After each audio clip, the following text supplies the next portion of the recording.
Welcome back! Isa rin sa mga regular segments namin ang madiskarteng estudyante. At gaya ng napanood ninyo, ay marami na kaming na-encounter at na-interview ng mga estudyante na nagsikap to pursue education.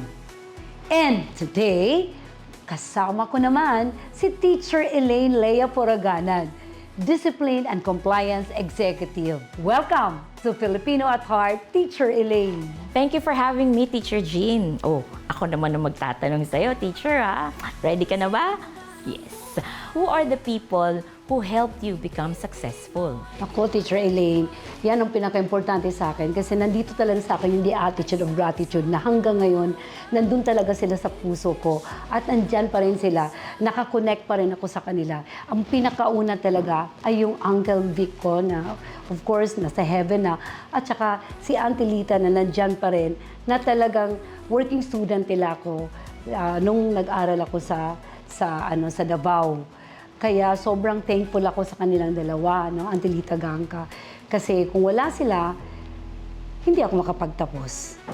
And then, pangalawa ay si Auntie Linda at saka si Uncle Margarito Beray, na kung wala din sila, hindi rin ako makarating ng Manila. Kasi talagang sila yung nagbigay sa akin ng passes para makapunta ako ng Manila.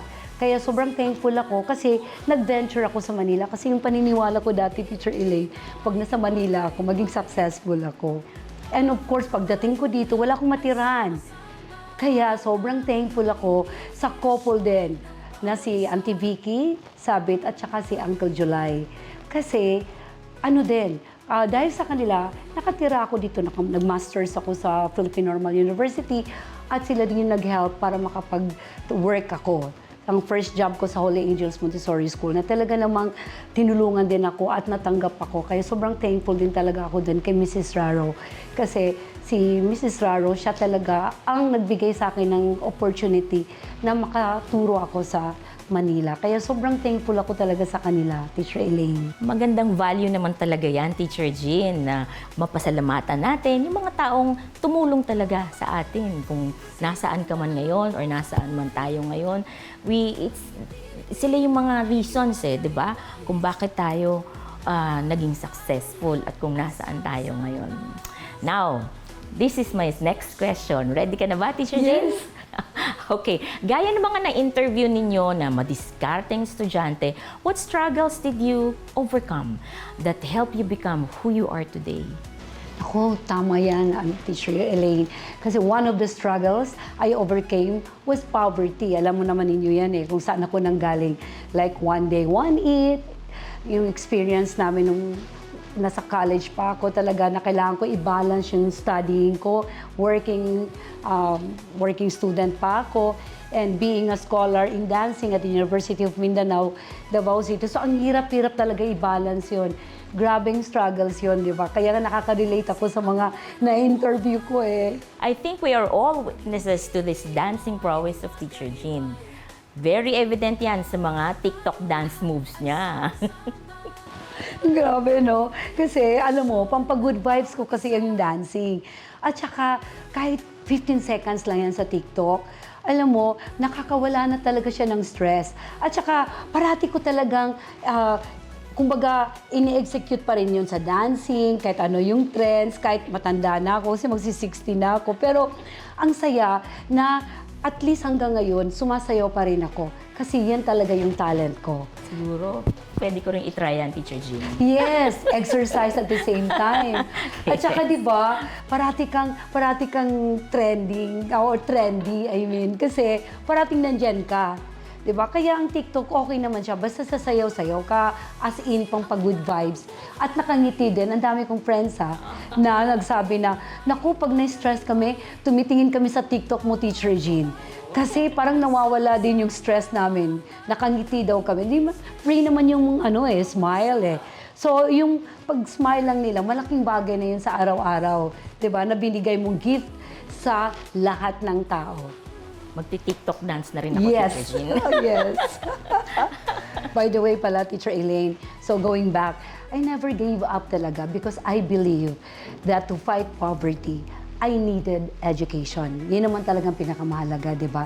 Sabi ko sa sarili ko talaga dati, kailangan makagraduate ako. At yun yung best gift ko rin sa family ko. Kasi supportive sila lahat eh. So, at yun na nga, pag makapagtapos ka, iba talaga eh. Pero syempre, nung makatapos ka na, may next struggle again. Mag-level up na naman yung struggle mo Yes, eh. Yun naman yung finding ng a teaching job in Manila. Lalo na sa Manila, you know naman, the competition is very stiff, no? Very tough. Especially since I came from Mindanao. Naku, may distinct Bisaya accent, ang hirap nun.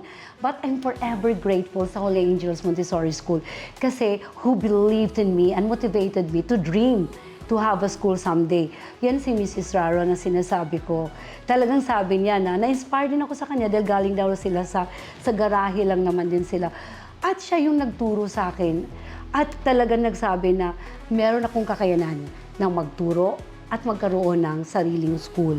Kaya sobrang grateful ako. Kailangan natin ng mga tao na katulad ni Mrs. Raro na talagang mag-push sa'yo at naniniwala din sa'yo. And now, I own, alam mo naman, no, na how many campuses that we have. Diba? We have 6 campuses. Kaya Luzon, Visayas at Mindanao. At ngayon, ay meron pa tayo sa labas, which is nag-explore na rin tayo outside the Philippines, which is UAE and Qatar. So sobrang grateful ako dahil kaparte kayo doon na talagang tumutulong sa akin. So the power of perseverance, determination, positive attitude, and strong faith. Yun talaga, and poverty is not the hindrance to success. And education is a game changer.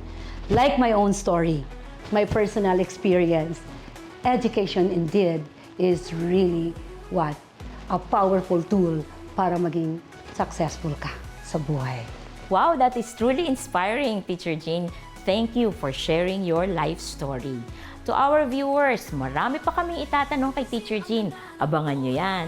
Nagpa-practice na ata si Teacher Elaine, maging co-host ko sabayan mo ako Magbabalik po ang Filipino at Heart, Pusong Pinoy, Pusong Guro with Teacher Jean.